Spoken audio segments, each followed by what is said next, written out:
with the increased amount of research and the increased amount of information that's come out since the government started releasing its UAP and UFO, reports, the overwhelming probability continues to point to terrestrial explanations, right? Whether it's new weapon systems, old weapon systems, experimental weapon systems, disinformation systems, whatever it is, that is still the predominant description. There's fantastic reporting out there that explains the tic tacs that we're seeing.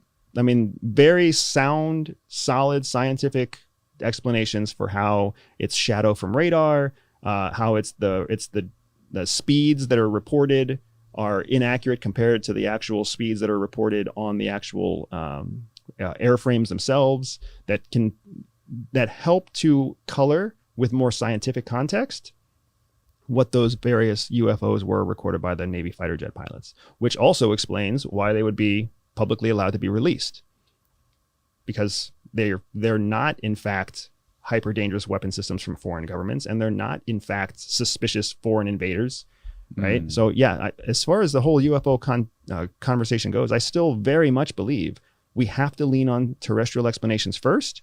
When those are proven to be unreliable, then we can open the door to what's next. But we have to start with what we know. That's what science is. You start with what you know. Well, then how do you rationalize the New York Times articles coming out saying that we have to take these seriously as a otherworldly threat? I don't know if the New York Times is coming out saying we have to take them seriously as an otherworldly threat, then whoever literally the word threat they use. I'm sure, but otherworldly is the thing that I don't necessarily believe. Right? Do we have to take them as a serious threat? Yes. If you have some sort of phenomenon happening in the atmosphere that puts commercial airlines in danger or puts military aircraft in danger, yes, that's a threat that you have to take seriously. But do you have to take it seriously as an otherworldly alien species threat? No. And I think the government is doing the right thing, answering to the American public and answering to general flight safety and air superiority. If you want to control the skies above a battlefield, you have to understand what's happening in the skies above. That's why special operations have special ops meteorologists, because you've got to be able to control the sky. Yep. If there are pockets of gas and weird lights and objects in the sky that could put a pilot at risk or put a drone in danger, we've got to understand what it is. Yep. Is there a protocol for if a spaceship lands on the White House lawn? Is there a government protocol? Somebody got paid for that. Had to happen. Yeah. Someone at Deloitte. No doubt. Yeah. Sleepy Joe wasn't aware. What would that protocol be? I don't know what it would be, but I was thinking, let me go back to the last bit of conversation. So if you think about TWA 800, now we interviewed. I was just going to bring that up. I love where your head's at. We interviewed, so TWA 800 sometime in 95, I think it was July of 95. There's a commercial airliner coming out of LaGuardia Airport, heading to France, packed. It's a 747 packed. There's probably 300 passengers on it, and it shot. Well, I won't say it shuts down. It blows up in midair about 13 miles off of the airport, and everyone obviously dies. It splits in half. The soccer. Is there students or something? Students. That's right. It was students going over to some type of summer youth week in France. Yeah. So, and you worked this case. You were investigating this. So we put this thing back together over the course of a year, and there's clearly a missile shot in the side of it. The explanation that the center gas tanks on the 747 were not locked off. So they're supposed to be locked off so they can't pass wing to wing. They can only take the fuel that they have in either wing, and the pilot can go ahead and, switch out. So the explanation was, there was a little bit of a seal that was not working, and it opened up, and the thing blew up in the sky. I think we interviewed every certified 747 pilot in the United States, who all said that that's impossible, that could have happened. Take it forward. There was a Navy ship in the area that there was a rocket or a missile that was seen traveling to the aircraft, a bunch of flames, and then basically the thing dropped right after that. Let's take the technology that we just talked about. This particular person or persons that were commanded that ship swore that they saw enemy aircraft in the air. And that's why they made the shot. Now, that's gone. You can't find that anywhere, just like I hate to say this, but just like some transmissions with a couple of fighter pilots as 9/11 was happening, who supposedly may have caught up to the Shanksville aircraft. I don't know that to be a fact, but you can't find anything on that anymore, but it was out there. The transmissions and everything. Yeah, I heard about that. In fact, those guys interviewed on Nightline, the two pilots. So Ted Koppel interviewed them. Here comes the comments. And then it's gone. Right. So, but take that TW-800, think about what we were just talking about with things in the sky to make it look like as if there's a fleet of fighter jets, rolling across from another country, take the Navy ship in the area, take the eyewitness accounts, including, I think, Pierre Salinger was one of the ones that actually reported on it. Who knows, right? I mean, yeah, here we go. Conspiracy theory. Right. So, yeah, because I wonder if that was... Let the skepticism begin. The reason I was going to ask about that... Right, though, makes sense, right? It doesn't. Could and be. then what does make sense is that they had to stop, going back to like the TWA 800 though, like what does make sense is that you can't admit that. Right? So all right, just straight up without going into all the conflicting details with this and everything. It's like you're a Navy ship, you fire off test missiles, or you're off the coast of Long Island, and if you see enemy aircraft, you're supposed to fire because you get one shot to do it. You end up firing on a commercial airliner. We all know what kind of hearings would happen in D.C., the regulation and what you wouldn't be allowed to do anymore. And so from a cost-effective perspective, which is a very callous way of putting it, there's no reason to say that the military, the Navy, whatever, wouldn't make an assessment there in coordination with the top levels of government to say, look, win some, lose some. This is an L. Public can't really know about this, and we're going to move the fuck on. And then they shut down your investigation. And again, that's a tough one because if there's no malice with it, which I guess we'll never know, but I have no reason to believe, like, why would you shoot down a bunch of students going to fucking France? You know what I mean? Like, there's no malice there. No. Absolutely not. Then the bigger picture of like that's just me thinking out loud about kind of tying together. Right. As we do so well. You see in the Bureau, we connect dots now together. Have you ever seen the documentary? What was the documentary I told you to watch about 9/11? Yeah, it was like 4 hours. It was 9/11, the new Pearl Harbor. It was a 4-hour documentary.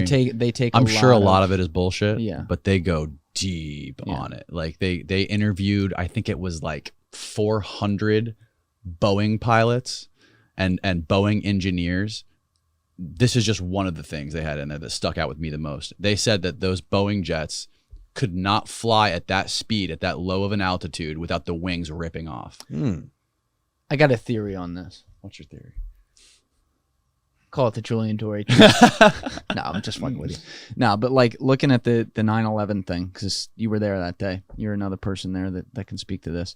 I find that people who were below the age of at least 6 or 7, sometimes a little older on that day, and perhaps more importantly, people who lived starting 2 states out, or call it 150 miles in radius from New York City, are increasingly exponentially more likely to assume conspiracies at the highest level on all of that, because they did not know people who were there that day in the building, who went down with the building, or were on the ground, or one of each. And so when you're someone like me, or especially someone like you, who was just past that age, old enough to be able to understand what was going on, B, knew people that died in there, C, knew people on the ground, D, knew people that got out of the building and what they reported, it is very hard to listen to some of the arguments that people try to make about how this was all a fucking inside job when they take liberties with what actually happened that day and what people reported when they were going through the building. And then they also switch around facts. Now, are there things were there mistakes made? Oh, fuck yeah. We already talked about it. We know the CIA and FBI had a lot of issues going back and forth. Furthermore, could there have been a couple rogue people in the government that maybe had intelligence and were like, this wouldn't be the worst thing ever? Sure. And would the government ever let the public know that? Absolutely fucking not. And of course, we want to know that, but they're not going to do that. But what people do is they then take it down to George Tenet was literally standing there controlling a missile that looked like a plane because it was graphically edited to do that, and put it into the fucking Twin Towers, and we went over there to kill 1 million Iraqis. And that's where I go, hold on a fucking minute, take a step back. That's not what this was. What people don't want to look at with the conspiracy of like 9/11 is the very real possibility that a bad thing could happen. Bad people in the government might have been like a human being that day, upset it did, who then also then took advantage of every fucking thing that it allowed them to do to be able to take other powers that perhaps liberties that they didn't have the power to take in the past, and set all these precedents that get us to this point where you had this world-changing event that changed everything, changed our way of life, and has now gotten us to a point in the country where 20 years later, more than 20 years later, we're literally more divided than ever, and people are looking for a search for meaning, so they find it in two towers going down that day and a fucking Pentagon hit. I don't know why on the internet that's a controversial opinion, but apparently it is. And like when I watch a documentary like that, which I actually want to watch it again, you know, they can tie together some things that make sense, but then to go back to the conspiracy point, they'll tie 9 things together that make no fucking sense. Absolutely. None. Absolutely. And then when you have another problem is when you have things declassified like Operation Northwoods, that's not a very good look either. Yeah, you're right. And there's tons of questions. I mean, there is tons of questions. There's tons of things that were never answered, tons of things that were hidden, like all the tapes that were hidden. You know, I guess there's. Can you tell people what that was? Just so they're aware. Northwoods. Oh, Operation Northwoods was a declassified operation that was planned by, I believe, Allen Dulles, who was the head of the CIA, to fly a empty airliner, a passenger airliner, over Cuba and shoot it down, and then claim that Cuba shot it down to create a false flag and to invade Cuba. That's pretty terrifying when when you read through it. They didn't like Cuba, man. Fuck. Yeah, that was during the whole Kennedy thing. Yeah, and Kennedy is the They one. didn't like Kennedy him was the either. one who shot that Yeah. down, right? Or who ended that? Oh, here we go. We got the fucking. Oh, there we go. 13 March 62. You write this, Jim? I was my first document. So just so you know, random admin geek insight. So if you look at the classification at the top, please zoom back out. Zoom out a little too Top much. secret. Yeah, There you go. Top Special secret, handling. special handling, no foreign. That What does that mean? was very, very classified back then. TSSH, right? That top secret is by itself. It means you can only see it if you have a top secret clearance. Special handling is above special compartmented information. It's a subset within special compartmented. So if you have SCI and access to special handling, that's what special handling means. So if there are 10,000 people with a top secret clearance, there might be 1,000 with SCI. There might be 100 with special handling. And then the no foreign, it means no foreigner is allowed to see this. Oh, wow. And that's specific because it means this cannot be seen by any American allies. No Canadians, no Australians, no New Zealanders, no Brits. So that's what the no foreign means. So this was very, very classified, if that was the original classification. Fuck. Yeah, so it's pretty... And it's still, I mean, not many people know about it. Really, No. not many people know about it. There's No. a small, like you said, the 80-20 rule. There's really not many people who pay attention to this shit. Yeah, can you scroll down? Scroll down to, you'll see on the lower left-hand corner of the report, it might be right here, stop right there. No, keep going down. Yeah, I'm looking for, stop there a second. Nope, go back up. Top secret. How did we get this? 69,321. Who leaked this? I don't know. That's a good question. It's not a leak. If it's unclassified, Yeah, it's not a unclassed. They leak. released Oh, it. they It was did probably unclassify. taken to a reading room. Yeah. Yeah, NSA Archive 2. Now, how do we get all this stuff on fucking Kennedy's assassination? There's a reason that they was unclassified extended. Yeah, that was extended. What? There's a reason. Oh wait, they unclassified no, that. that's I what does wanna that know say? when they did it. That's 21 What would May. happen? Reviewed by JCS All right, on so May of 21. 84. All right, If you were like, we all want to know. We all want to see the Classification document continued. On Yeah, JFK, there it is. Right? It's yep, So continued after 84. yep. Let him. Yeah. Let the word go forth. This document does not have the proper markings, Eric. What were you saying, Julian? I'm saying if we all wanted to like not have any consequences for anything and like just kind of like know, we'd all love to see the JFK document. Yeah. Oh, yeah. Obviously, but like there was a second shooter on the grassy knoll. No doubt. There's a 99.9, actually 100,000% chance that person was traceable to individuals in 4 different layers, 3 different layers, 2 different layers, 1 layer and a fucking mobster removed from individuals at the CIA. And so even if it were rogue elements there, if you release that document 60 years later tomorrow, and it says that, the trust in the CIA is gone forever. It doesn't matter if 60 years ago, it's like, oh my God, you guys whacked a president. But there's no treat. What Andy's saying is it doesn't matter if there's trust or not. What would happen? What would be the implications on society if we all found out? They said, okay, yep, we plotted to kill Kennedy. We whacked him. Like, what would happen? I could think of How many people would even pay attention to it? All you need is that 0.01% chance you didn't, that seed of doubt over there that allows plausible it to continue. deniability. Yes. Yeah. That's the problem. It's so I want to make sure that I highlight, Julian, that you've slipped in this rogue element thing, like rogue officer, rogue element, right? It's kind of like from Princess Bride. I don't think it means what you think it means, right? We've talked about Harlan's razor, right? No. Never subscribe to conspiracy.